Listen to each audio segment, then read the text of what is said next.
Hi, I'm Matt Williamson with Yardbarker, here to talk about the situation in San Francisco with their wide receivers. And it's a little bit concerning. I mean, Deebo Samuel's injury is significant and worrisome, and I think he's going to be a star in this league and is perfect for what they try to do in terms of getting him the football in space, run after the catch, handing him the ball.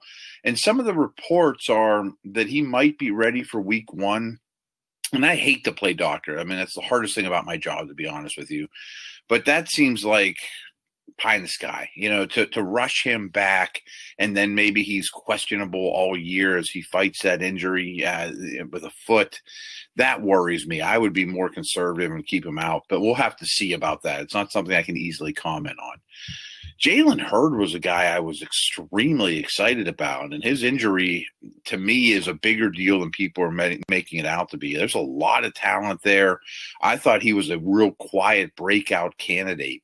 So as a result, they've gone out and signed Jerron Brown. They're going to Tavon Austin's on the roster now, some new guys. I think Dante Pettis is still very intriguing in that he ended up in the doghouse, and there's a lot of talks about him being traded. But sometimes it just takes a step back like that for a talented prospect like Pettis to get back on track, and now there's an opportunity. So don't forget about the second-round pick from 2018. I think he still has a chance. Richie James, Trent Taylor, Kendrick Bourne. Again, I mentioned Austin and Jerron Brown, J.J. Nelson, Juan Jennings. I mean, there's a lot of names, but none of them really excite you. But I mentioned earlier the Niners scheme. And that's the key to me, is I think they're going to have to rely more on scheme. And obviously, George Kittle is an immense weapon at the tight end position. Again, this could be pie in the sky, but Jordan Reed is now on the team, an elite receiving tight end when healthy. I mean, that's the asterisk. When healthy. Is he ever healthy? But maybe you can get a couple games out of him until Deebo Samuel comes back to full stretch. And obviously, the guy I haven't mentioned is Brandon Ayuk, the first-round pick.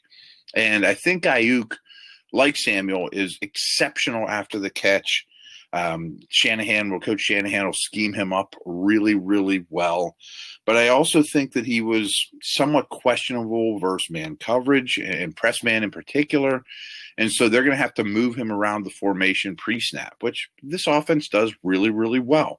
Get him in space. But again, counting on a rookie without a lot of practice time is a little worrisome. I think Ayuk has a really bright future, and I think the Niners will be really happy with him in the big picture. But the beginning of the season could be a little rough at the wide receiver position for San Francisco.